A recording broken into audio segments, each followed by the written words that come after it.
কি হলো কি, গাড়ি থামলো কেন? একজন যাত্রী জিজ্ঞেস করল। আর বলবেন না, সামনে একটা ঘাটের মরা চলে এসেছিল। ওই কি হয়েছে কি, মাঝ রাস্তায় ওভাবে দাঁড়িয়ে আছিস কেন? এক্ষুনি বাসে ধাক্কা লাগলে দোষটা আমাদের হতো।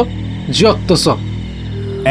ক্ষমা করবেন, এটা কি নিশ্চিন্দিপুর যাবে? হ্যাঁ হ্যাঁ সে যাবে, কিন্তু তাই বলে আপনি এভাবে মাঝ রাস্তায় এরকমভাবে গাড়ি দাঁড় করালেন কেন? হ্যাঁ, নিন উঠে পড়ুন। সেই লোকটা এবার জানলার ধারে বসা এক বছর 25-এর যুবকের কাছে গিয়ে জিজ্ঞেস করল, কিছু যদি মনে না করেন এখানে একটু বসতে পারি?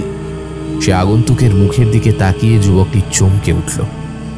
বাসের মধ্যে টিম টিম করে জ্বলতে থাকা আলোয় লোকটার মুখটা পরিষ্কার বোঝা না গেলেও মুখের ডান দিকে থাকা বিকট পোড়ার দাগটা লোকটার মুখটাকে বিভৎস করে তুলেছে। লোকটা খানিক জোর করে যুবকটির পাশে বসল।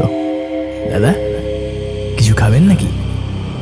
আপনাকে দেখে মনে হচ্ছে আপনার বড্ড খিদে পেয়েছে। হ্যাঁ, খাবেন কিছু?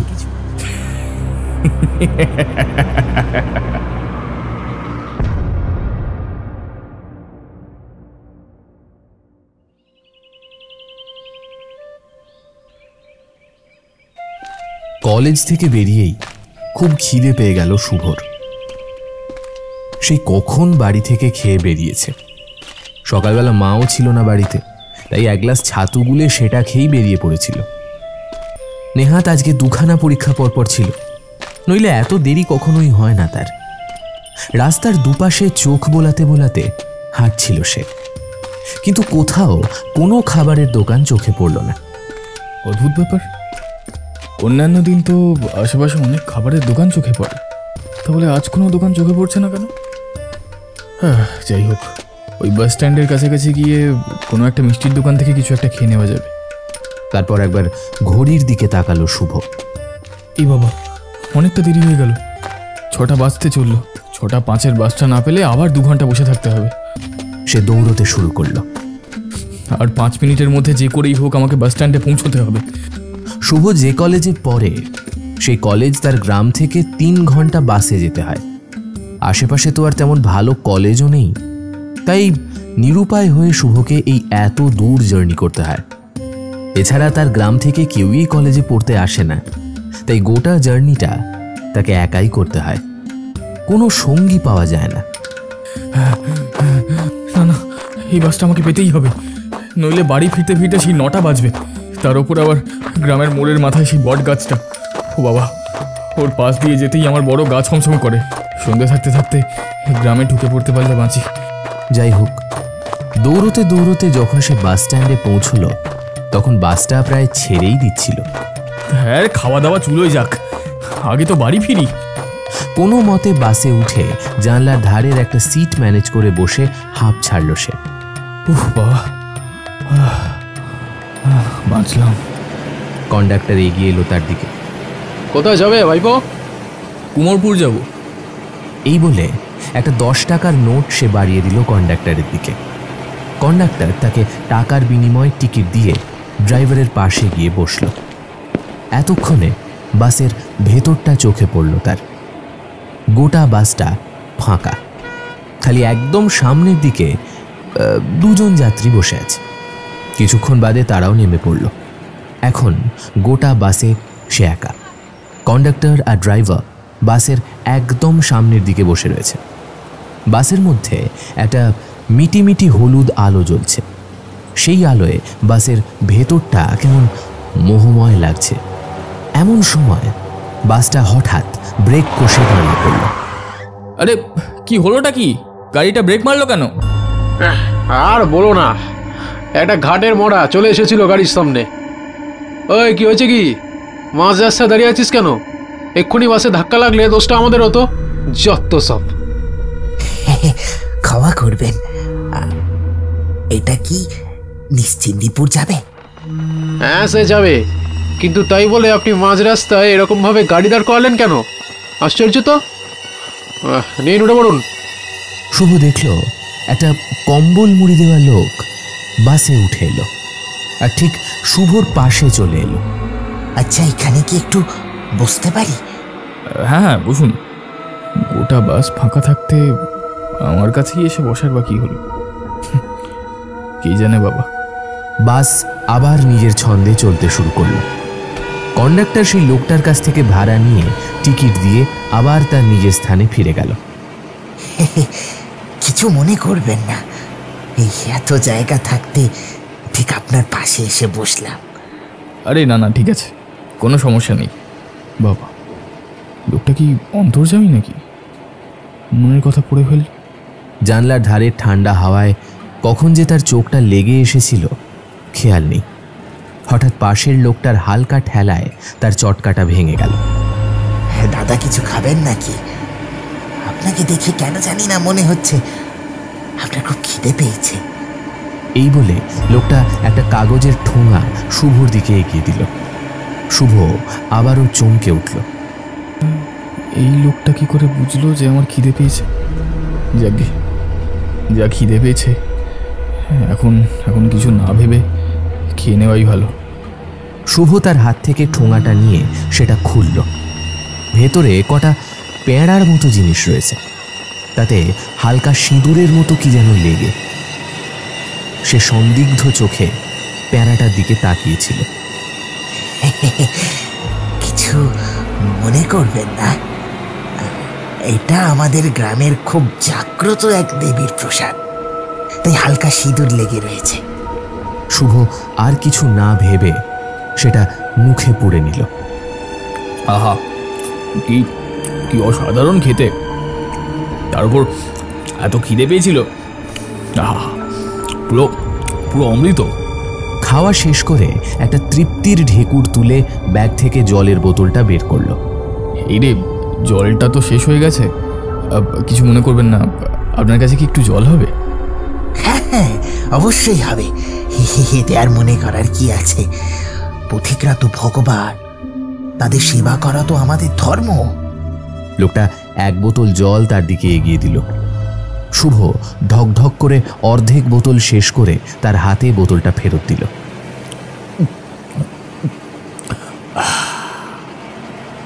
ওহ বাবা, আপনি আমায় বাঁচালেন। খিদে তেষ্টায় যেন মরে যাচ্ছিলাম। এই যে আমার কর্তব্য। সে যাই হোক, আচ্ছা আপনার নামটা কি জানা হলো না তো? হে, নাম জেনে কি হবে, তবে চিন্তা নেই, আবার আমাদের দেখা হবে। আপনার খুব ঘুম পাচ্ছে বোধ হয়, আপাতত আপনি ঘুমোন। ঘুম? কই না তো, আমার কথাগুলো বলতে বলতে শুভর চোখের পাতা ভারী হয়ে গেল। কখন যে সে ঘুমিয়ে পড়ল সে বুঝতেও পারল না। এই যে দাদা, উঠুন উঠুন, আপনার স্টপ চলে এলো তো। হ্যাঁ? কি? শুভ ধর্মর করে উঠে বসল। আমি কি সত্যিই তাহলে ঘুমিয়ে পড়েছিলাম? আর আর ওই ওই ওই ওই লোকটা কোথায় গেল? ও কি তাহলে খাবারের সাথে ঘুমের ওষুধ মিশিয়ে দিয়েছিল আর তারপর আমার সব লুটপাট করে পালিয়ে গেছে? না, কই, এই তো আমার ব্যাগ। হ্যাঁ, এই তো। হ্যাঁ, সব কিছু তো ঠিকঠাকই আছে। কি ভাইবো, আজকে রাত্রিটা কি বাসেই বসে কাটিয়ে দেবে নাকি? আমাদেরও তো বাড়ি যাওয়ার আছে। হ্যাঁ হ্যাঁ কাকা, হ্যাঁ আমি নামছি। বাস থেকে নামার আগে শুভ একবার কন্ডাক্টরকে কি মনে হতে জিজ্ঞেস করলো। আচ্ছা কাকা, ওই আমার পাশে যিনি বসেছিলেন উনি কোথায় নামলেন? আপনার পাশে? হ্যাঁ, আমার পাশে। ও আচ্ছা, ওই লোকটা। কেন কাকা, কিছু হয়েছে নাকি? আর বলবেন না, মাঝ রাস্তায় হঠাৎ গাড়ি থামিয়ে ও গাড়ি থেকে নেমে গেল। অদ্ভুত লোক মাইরি। বলল নিশ্চিন্তিপুরে যাবে, কিন্তু নামলো মাঝ রাস্তায়। যাক, আপনি সাবধানে বাড়ি যান, অনেক রাত হয়ে গেল। শুভ আর কিছু না বলে বাড়ির দিকে পা বাড়ালো। ও বাবা, আবার কি খিদে পেয়েছে। এই খিদেটা আবার চাগার দিয়ে উঠলো কেন কে জানে। দেখি, বাড়ি গিয়ে যা পাবো তাই খেতে হবে। বাড়ি ফিরে মাকে খাবার বাড়তে বলে সে স্নানে ঢুকে গেল। তারপর বেরিয়েই সামনে খাবারের থালা দেখতে না পেয়ে চিৎকার করে উঠল মায়ের ওপর। মা, সে কখন বলে গেছে এখনো তোমার সময় হয়নি? আরে খিদে পেয়েছে, খাবারটা বাড়ো। তার মা ছেলের এই রূপ কখনো দেখেনি, তাই ভয়ে তটস্থ হয়ে গেল। যে ছেলে 7 চরের রা কাটে না, সে এরকম চিৎকার করছে দেখে যে কোনো মানুষই অবাক হয়ে যাবে। আরে মা, আমার কথা কি তোমার কানে যাচ্ছে না? সেই কখন সকালে খেয়ে বেরিয়েছি। আমার যা খিদে পেয়েছে আমি তোমায় বলে বোঝাতে পারবো না। তুমি এক্ষুনি আমায় যা পারো কিছু একটা দাও। এই বলে সে তার মায়ের দিকে তেড়ে গেল। তার মা চিৎকার করে পিছিয়ে গেল। শুভ নিজেকে খানিকটা সামলে নিয়ে আবার বলল, আমার প্রচন্ড খিদে পেয়েছে, আমি পাগল হয়ে যাচ্ছি। তার মা তক্ষুনি 1 থালা গরম ভাত আর তরকারি তার সামনে বেড়ে দিল। শুভ যেন রাক্ষসের মতো ঝাঁপিয়ে পড়ল বেড়ে রাখা থালার ওপর। রাক্ষসের মতো দলা দলা পাকিয়ে ভাত গিলতে লাগলো। এত খিদে তো আমার কোনোদিন পাইনি। আজ কি হয়েছে? আজ এত খিদে পাচ্ছে কেন? মনে হচ্ছে যেন সবকিছু আমি খেয়ে ফেলি, যেন রাবণের খিদে বসেছে পেটে। তার মা দূরে দাঁড়িয়ে জড়সড় হয়ে তার খাওয়া দেখছিল। তার ছেলের এই মূর্তিগত 20 বছরে সে দেখেনি। কি হয়েছে তার ছেলের? শুভর বাবাও তার স্ত্রীর পাশে দাঁড়িয়ে শুভর এই কাণ্ড কারখানা দেখছিল। এতক্ষণে সে মুখ খুলল। শুভ, তোর কি শরীর খারাপ করছে? ডাক্তার ডাকবো?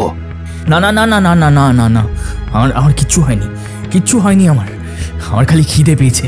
হ্যাঁ, খিদে পেয়েছে আমায় খেতে দাও, আমায় আরো খেতে দাও আমায়। সে ততক্ষণে তার খাবার শেষ করে খালি থালাটা ছুঁড়ে দিল তার বাবার দিকে। সুপর্ণা দৌড়ে গিয়ে রান্নাঘর থেকে 1 হাঁড়ি ভাত এনে দিল শুভর সামনে। শুভ ঝাঁপিয়ে পড়ল সেই 1 হাঁড়ি ভাতের ওপর। না না না, ওর নিশ্চয়ই কিছু হয়েছে। আমি হরিদাকে ডেকে আনছি। হরি অর্থাৎ হরি জেঠু হলো গ্রামের একজন গণ্যমান্য ব্যক্তি, ওই মোড়ল যাকে বলে আর কি। হরি জেঠুর সব থেকে ভালো গুণ হলো সে ভালো জ্যোতিষ বিদ্যা জানে আর টুকটাক তন্ত্রমন্ত্র জানে। শুভর বাবার এক কথাতে হরি জেঠু তাদের বাড়িতে চলে আসে। ততক্ষণে শুভর সেই 1 হাঁড়ি ভাত খাওয়া হয়ে গেছে, তবে তার আস্ফালন বা গর্জন অনেকটাই কমে গেছে। সে এখন বিড়বিড় করে কি যেন বলছে। কি বলছিস শুভ? কি হয়েছে তোর? শুভ কোনো উত্তর দিল না। সে একইভাবে বিড়বিড় করতে লাগলো। হরি জেঠু শুভর মুখের কাছে কান নিয়ে গিয়ে শুনতে পেল সে বিড়বিড় করে বলছে, খিদে পেয়েছে আমার, আমি সব খেয়ে নেবো, আমি সব খেয়ে নেবো, সব খেতে দেবো আমায় কেউ কিছু। আমার খুব খিদে পেয়েছে,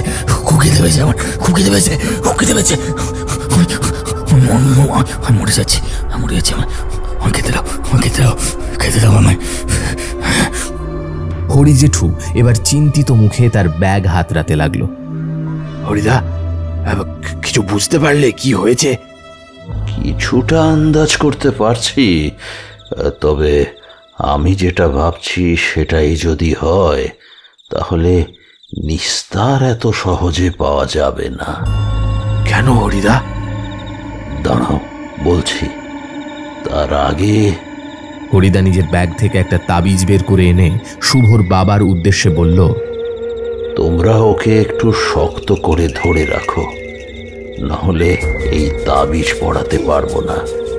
দুজনে মিলে শুভকে চেপে ধরল। হরি জেঠু যত তাবিজটা ধীরে ধীরে শুভর দিকে এগিয়ে আনতে লাগলো, তত শুভর গর্জনটা যেন বাড়তে লাগলো। আমায় ছেড়ে দাও, আমার কিছু হয়নি, আমার খালি খিদে পেয়েছে। এটুকু বুঝতে পারছো না তোমরা? আর খিদে পেয়েছে, কিচ্ছু হয়নি আমার। আমি জানি তো তোর কিছু হয়নি, কিন্তু এই তাবিজটা তোকে পড়তেই হবে বাবা। হরি জেঠু জোর করে তার হাতে সেই তাবিজটা পরিয়ে দিল। অমনি ম্যাজিকের মতো শুভর গর্জনটা থেমে গেল। সে শান্ত হলো। এবার খিদেটা কমেছে? হ্যাঁ। আচ্ছা, আমায় একটা কথা বলতো, তোকে কি আজ কেউ কিছু খেতে দিয়েছিল? হ্যাঁ, দিয়েছিল। শুভ হালকা করে মাথা নাড়ল। কি হয়েছে হরিদা, কিছু বুঝতে পারলে? শুভর আমার কি হয়েছে? আমার বিশ্বাস ওর উপর খাবারের মাধ্যমে কেউ বশীকরণ বিদ্যার প্রয়োগ করেছে। তবে তবে কি? আমি যেটা ভয় পাচ্ছি, যদি সেটাই হয় তাহলে আজকের রাতটা কিন্তু খুব ভয়ানক কাটতে চলেছে তোদের। কেন? আজকে রাতে কি আছে? আজ অমাবস্যা, জানিস না? যে কোনো কালো জাদু বা তন্ত্রবিদ্যা সব থেকে শক্তিশালী হয় এই অমাবস্যার সময়। সে না হয় বুঝলাম, কিন্তু একটা জিনিস তো কিছুতেই বোধগম্য হচ্ছে না। কেউ কেনই বা শুভর ওপর বশীকরণ বিদ্যার প্রয়োগ করবে? আমরা তো কারোর কোনো ক্ষতি করিনি। সেটাই তো আমায় ভাবাচ্ছে। যাকে, এটা সিদ্ধেশ্বরী মায়ের মন্ত্রপুত তাবিজ। এটা যেন শুভ কোনোভাবেই না খোলে, সেটা দেখিস। আর পারলে আজ সারা রাত তোরা একসাথেই ঘুমোস। কাল অমাবস্যা কাটলে একবার মন্দিরে নিয়ে আসিস। ওর নামে মায়ের কাছে একটা পুজো দেব, তাতে যদি কোনো উপায় হয়। আচ্ছা আচ্ছা, তাই করবো হরিদা। হরিদার কথা মতো শুভর বাবা আর মা শুভর সাথেই শুয়ে পড়ল। তখন মাঝরাত। হঠাৎ করেই শুভর ঘুমটা ভেঙে গেল। বড্ড অস্বস্তি হচ্ছে, দরদর করে ঘামছি। যাই, একটু স্নান করে আসি। শুভ উঠে দেখল তার ঘরেই বাবা মা মাটিতে বিছানা করে শুয়ে আছে। শুভ তাদের না জাগিয়ে পা টিপে টিপে স্নান ঘরের দিকে এগোলো। কিছু দূরে তার সাধের বেড়াল মিনি জড়সড় হয়ে শুয়ে আছে। ও তার পাশ কাটিয়ে ধীরে ধীরে স্নান ঘরে ঢুকে স্নান করে বিছানায় ফিরে এসে আবার শুয়ে পড়ল। আজকের দিনটা বড্ড অদ্ভুত কাটলো। কেন এমন কাটলো কে জানে। বাকিরা তো বলছে আমার ওপর নাকি বশীকরণ বিদ্যা প্রয়োগ হয়েছে, কিন্তু আমি তো ওইসব মানি না। গ্রামে গঞ্জে এইসব কুসংস্কার প্রায়ই শোনা যায়। এই তো পাশের গ্রামে মরা নদীর চরে নাকি নিশি রয়েছে। ওই মামার বাড়ির ওদিকেই তো মরকমারির বিল না কি একটা আছে। দূর, সব কিচ্ছু হয় না, সবই বুঝরুকি। আজকে যা ক্লান্ত ছিলাম তা থেকেই বোধহয় এত খিদে পেয়েছে। নিজের মনকে আশ্বাস দিলেও কিছুতেই সেই বাসের লোকটাকে মন থেকে সরাতে পারছিল না সে। বড়ই অদ্ভুত সেই লোকটা। এইসব ভাবতে ভাবতে আবার ঘুমের দেশে তলিয়ে গেল শুভ। বেশ অনেকক্ষণ পর হঠাৎ করে আবার ঘুমটা ভেঙে গেল তার। এই কি, আবার খিদে পাচ্ছে কেন? ওহ, কি যন্ত্রণা। পাশে কাউকেই দেখতে না পেয়ে সে চিৎকার করে উঠল। শুনতে পাচ্ছ ওমা? এই আমার খিদে পেয়েছে, আমার কিছু খেতে দাও না। কিন্তু কোথাও কোনো সাড়া পাওয়া গেল না। শুভ উঠে গিয়ে পাশের ঘরে গিয়ে দেখল সেখানেও কেউ নেই। এই, শুনতে পাচ্ছ না তোমরা? আরে, আমার সাথে মস্করা করছো নাকি? আরে, আমার খিদে পেয়েছে, আমায় কিছু খেতে দাও, খেতে দাও আমায়। কিন্তু না, কোথাও কোনো সাড়া পাওয়া যাচ্ছে না। গোটা বাড়িতে কেউ নেই, এমনকি মিনিকেও দেখতে পাওয়া যাচ্ছে না। তবে কি ওরা সবাই আমাকে ছেড়ে পালিয়ে গেল নাকি? দাঁড়া, একবার আসুক, একজনকেও ছাড়বো না। আমি খেতে না দিয়ে পালিয়ে গেল। একবার আসুক, আসুক একবার আসুক। হঠাৎ পেছন থেকে একটা ফ্যাস ফ্যাসি গলা শুনতে পেল শুভ। কাউকে খুঁজছ শুভ? শুভর শিরদাঁড়া বেয়ে একটা ঠান্ডা হিমেল স্রোত বয়ে গেল যেন। কে কে তুমি? এই গলাটা কোথায় যেন শুনেছি বলে মনে হচ্ছে। আমাকে চিনতে পারছো না শুভ? পেছন ফিরে শুভ দেখতে পেল কম্বল গায়ে দিয়ে সেই লোকটা। তুমি তুমি এখানে কি করছো? আমার বাবা মা কোথায়? তার কথার কোনো উত্তর না দিয়ে সেই লোকটা আবার ফ্যাস ফ্যাসে গলায় বলে উঠল, খিদে পাচ্ছে না তোমার শুভ? খাবার খাবে? হ্যাঁ, এই নাও, শুভর খিদেটা যেন আবার চাগার দিয়ে উঠল। ঝাঁপিয়ে পড়ল সেই আগন্তুকের বাড়ানো খাবারের ওপর। কিছুক্ষণের মধ্যেই বমি পেয়ে গেল। এ কি? এ তো মাংস, কাঁচা মাংস। কেন, তোমার পছন্দ হয়নি? আমার সাথে কি হচ্ছে? কি হচ্ছে আমার সাথে? এই বলে শুভ দৌড় লাগালো বাথরুমের দিকে। হড়হড় করে বমি করে দিল। কিন্তু এ কি? বমির রং যে সম্পূর্ণ কালো, অনেকটা রক্ত শুকিয়ে গেলে যেরকম হয় সেই রকম। সাথে বেরোলো একদলা লোম। এটা কি? এই লোম তো। শুভ লোমটা হাতে তুলতেই বুঝতে পারলো এই লোম আর কারোর নয়, এই লোম যে তার বেড়াল মিনির। আবার হড়হড় করে বমি করলো। এবার ঠক করে কি যেন একটা মাটিতে পড়ল। এটা কি চকচক করছে? শুভ সেই জিনিসটা হাতে তুলে নিয়ে বুঝতে পারল এটা একটা নাক ছাবি। আর যে সে নাক ছাবি নয়, তার বাবা গেল বছরই তার মাকে এটা অ্যানিভার্সারিতে গিফট করেছিল।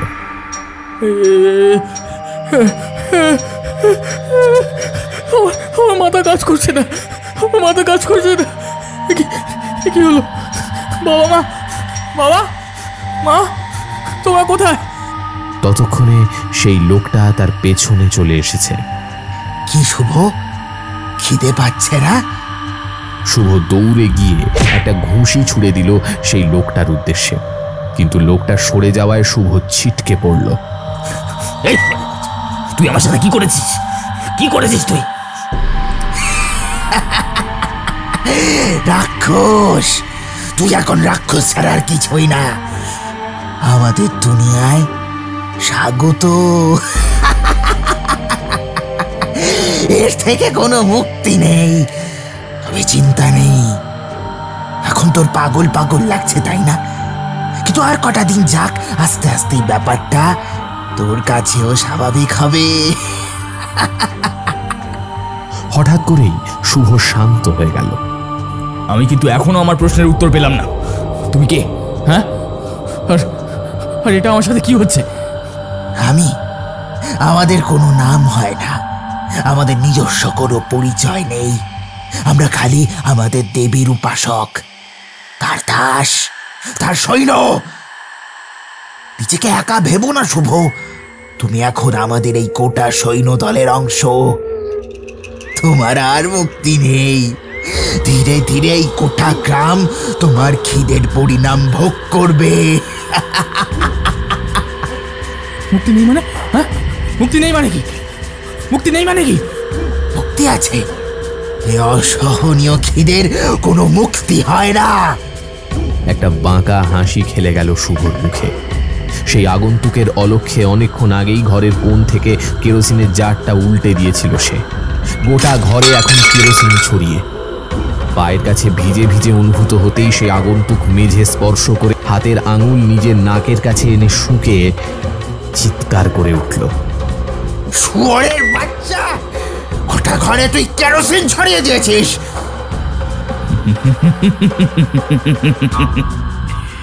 মুক্তি আমি একা পাবো না, তোমাকে শুদ্ধ নিয়ে দুজনে মিলে একসাথে মুক্ত হব। এই বলে শুভ একটা দেওয়ালের কাঠি জ্বালিয়ে কেরোসিন ভরা মেঝের ওপর ছুঁড়ে দেয়। গোটা ঘর দাউ দাউ করে জ্বলতে থাকে। সে আগন্তুক এবার পালানোর চেষ্টা করে, কিন্তু শুভ তাকে এত সহজে ছাড়বে না। জাপটে জড়িয়ে রাখে সে আগন্তুককে। শুয়োরের বাচ্চা, ছাড় আমাকে। তুই যা মরলে মর, আমাকে সাথে টানছিস কেন?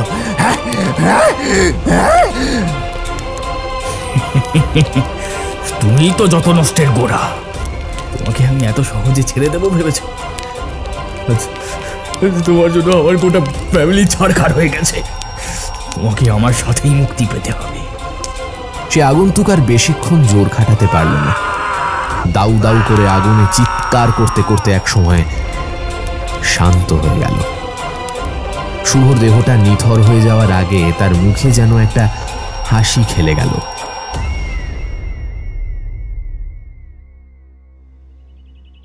পরের দিন গোটা গ্রামের লোকজন যখন সেই ধ্বংসস্তূপ থেকে শুভর দেহটা বের করল, তখন সেই মৃতদেহে একটা যেন হাসি ছুঁয়েছিল।